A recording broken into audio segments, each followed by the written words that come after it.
Welcome to the Ducks Unlimited podcast, the only podcast about all things waterfowl. From hunting insights to science-based discussions about ducks, geese, and issues affecting waterfowl and wetlands conservation in North America. We bring the resource to you. The DU Podcast with your host, Chris Jennings. Joining me today once again is Jay Anglin, the ducks.org Great Lakes Migration Editor. Jay, welcome back to the show. Hey, it's always good to be here. So, Jay, I wanted to get you on here, and things are starting to change a little bit, especially in the Great Lakes. You know, some of those early fall mild temperatures are starting to give way to a little bit cold, especially there's several decent cold fronts have pushed through. But I want to get you started in Minnesota, big waterfowling state. What is going on up there right now? I think Minnesota's about ready to blow wide open as far as birds go. I mean, they're right on the, sort of the leading edge of the Great Lakes in terms of all the birds coming out of the prairie pothole region. Things have been sort of slowly picking up.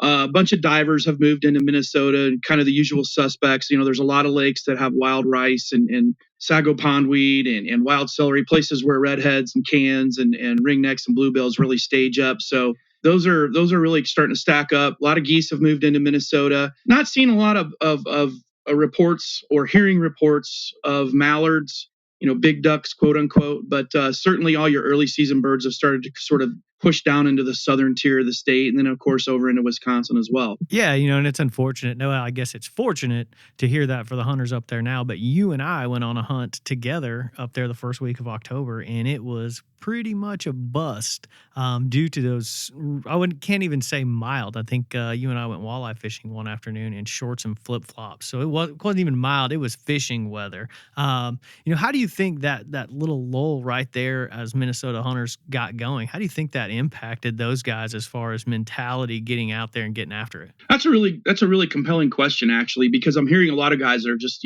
like ready to give it up and all this. And, really, this is not unprecedented. You have a warm, a dry summer and you have warm weather that extends into, the early part of the season. This isn't unprecedented. It's not unusual. The birds stall a little bit. They don't push as hard. They might push a little bit and then stop because, frankly, they have plenty of food. There's not enough cold weather to really kind of, make them use more calories. So they're in great condition and they just kind of mill around. Of course, the calendar ducks just start pushing anyway, and that's kind of where we are right now. But as you mentioned before, these little cold fronts, you get a little push of birds. And now we're coming into some legitimate cold weather here in the next 10 days. And I think that's really going to kickstart everything throughout the upper Midwest and into the Great Lakes. Yeah, and that's exciting news for everybody. But going kind of west to east here, let's move into Wisconsin. I know you mentioned there's some grumblings up there in Wisconsin right now. Some of the guys that you talk to just aren't having the strongest season, and it's probably a lot to do with those mild temperatures. But what are those hunters facing right now? So I just within the last hour or so, I've actually spoken with several guys that I've feed me info, and it sounds like the Green Bay area is just very slow right now. The birds that are there are fairly stale because of, hunting pressure. But the real, big hot zones for the redhead migration through that area has been just basically dead. As of this morning, I know some guys that made some big moves. They moved, 50 to 100 miles to kind of check out other areas, and it's a bust. So a lot of the birds that you would expect coming through there about the first to second week of October just haven't materialized. On the other hand, they are starting to see some mallards push down the Mississippi. Certainly some a lot of divers, as I mentioned before, are starting to filter down through the Mississippi, river into the pools there near La Crosse. And, on the eastern, along Lake Michigan there, it just seems like there's a real lack of birds other than Canada geese. There's a lot of Canadas right now, and that's fairly normal. Wisconsin's kind of iffy right now, it sounds like, but I think it's probably on the verge of blowing up, as I said, within the next, day or two with this next front coming through. Yeah, that's good news. And we always talk about, it's really that, for especially those pools along the Mississippi River and the National Wildlife Refuge along there, that's almost a calendar. You can look at the calendar and be like, all right, Halloween is that day, and even some of the biologists up there kind of reiterated that last season when we were doing these reports at this time. Is that really kind of coming to fruition again, or is it going to be a little bit late? No, I think they'll probably, I think honestly, the calendar's been fairly accurate.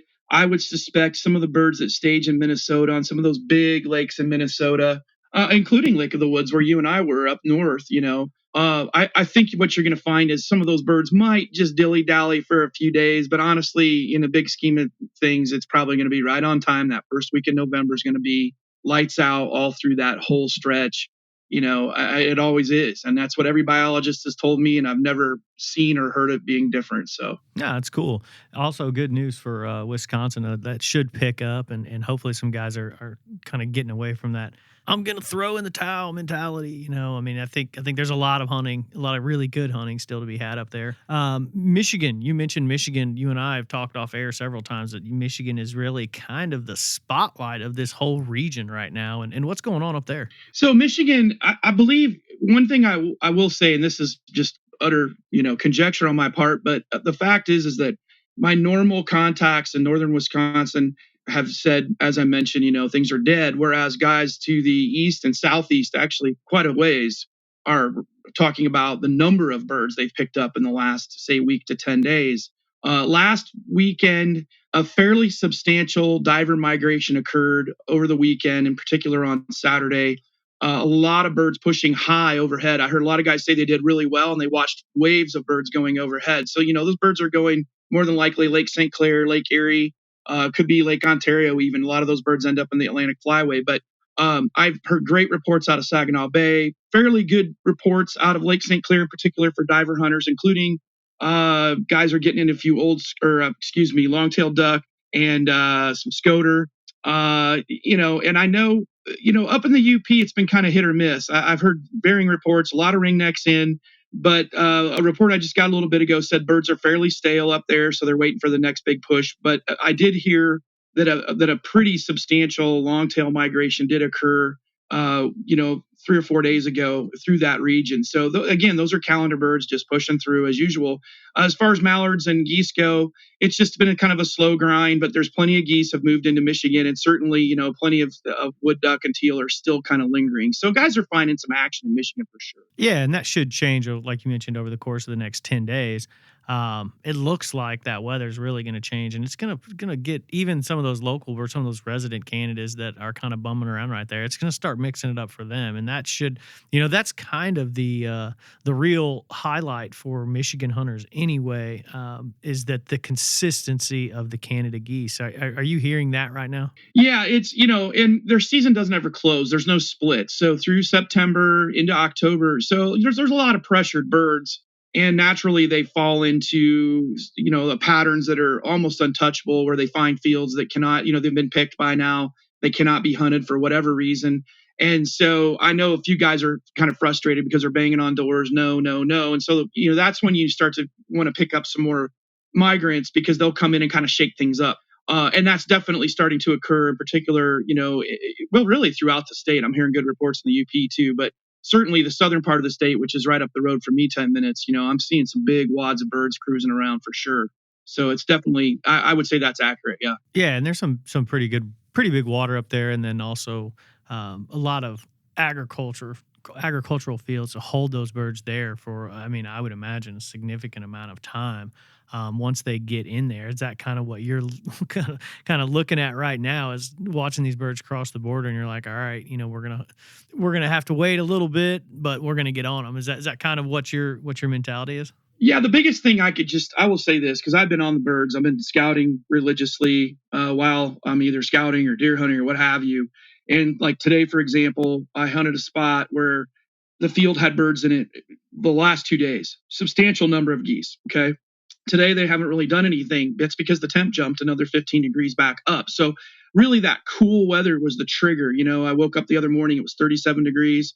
And that was enough to make those birds go want to eat corn. Whereas on days when it's over 50, 55, and like we're hovering at about 55 here in northern Indiana right now today, the birds just don't really want to eat corn. They'll go and pick grass. And so they kind of do the water to water, water to golf course, water to, wheat, whatever. And that's all it is. And next week we have cooler temps. And then I think we're really going to be in business, really.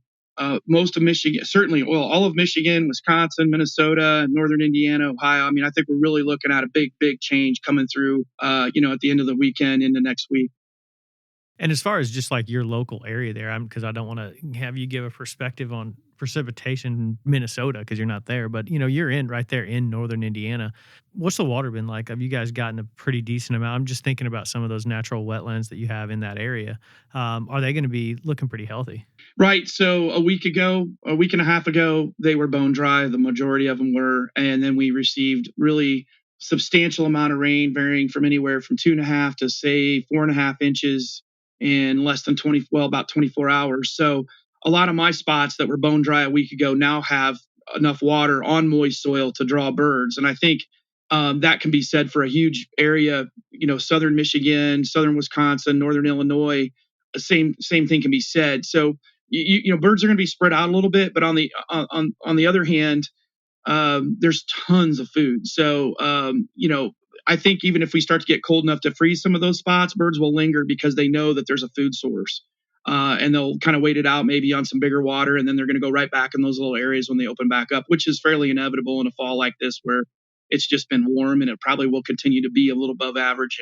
Yeah.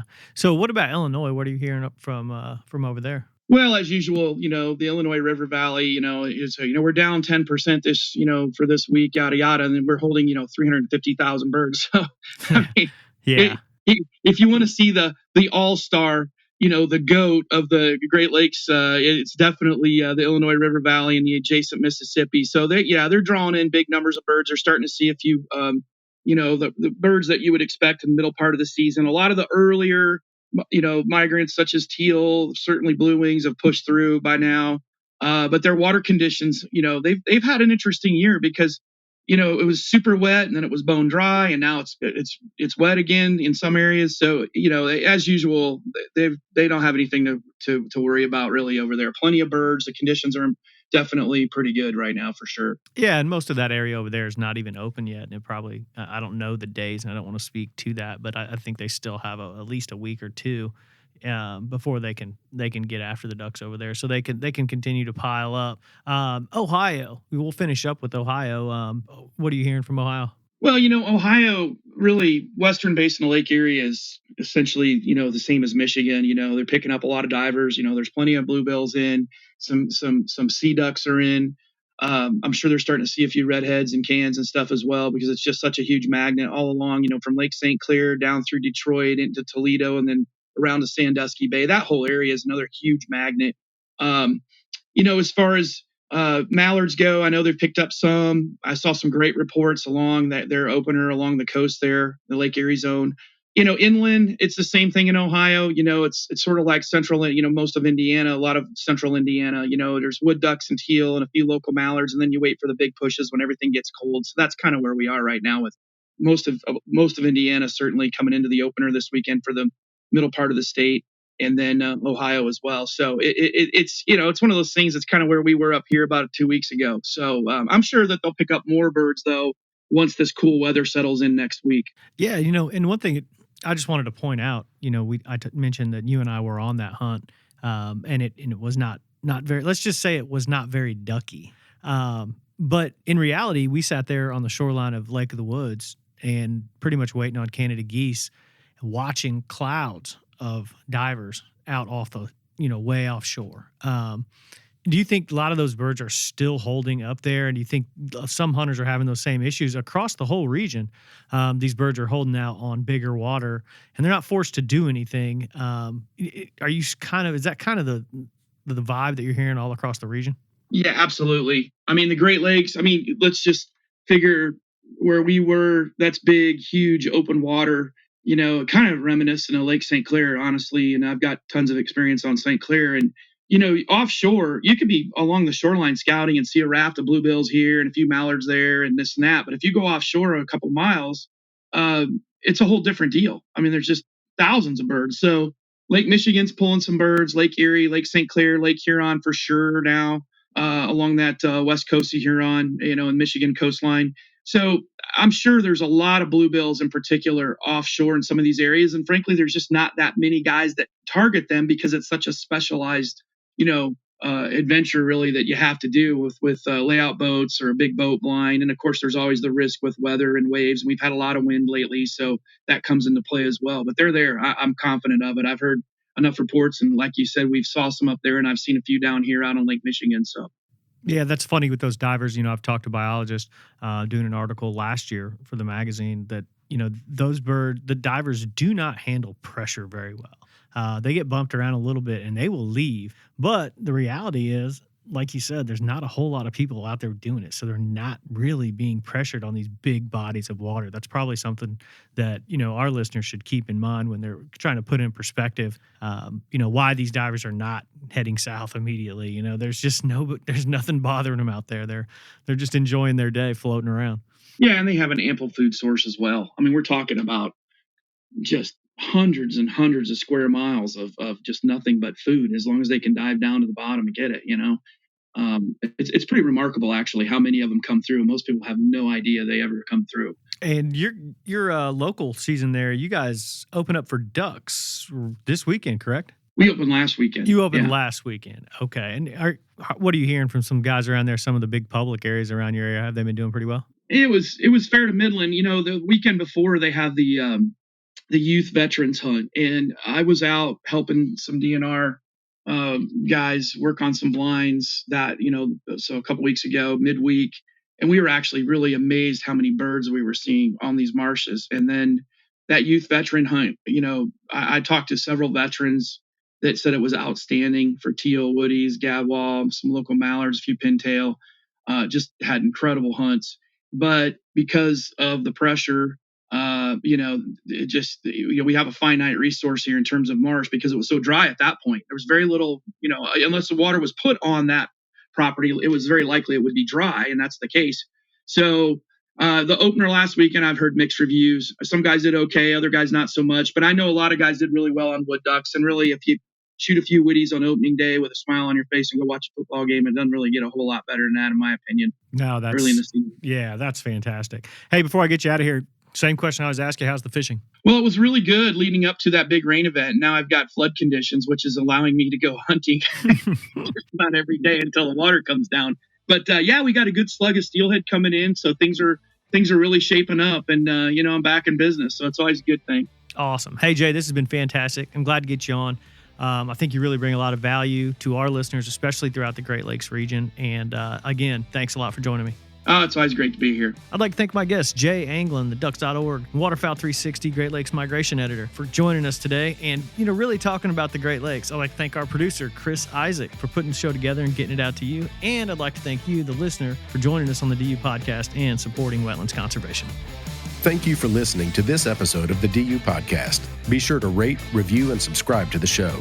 And visit www.ducks.org/DU Podcast for resources based on today's topics, as well as access to more episodes. Opinions expressed by guests do not necessarily reflect those of Ducks Unlimited. Until next time, stay tuned to the Ducks.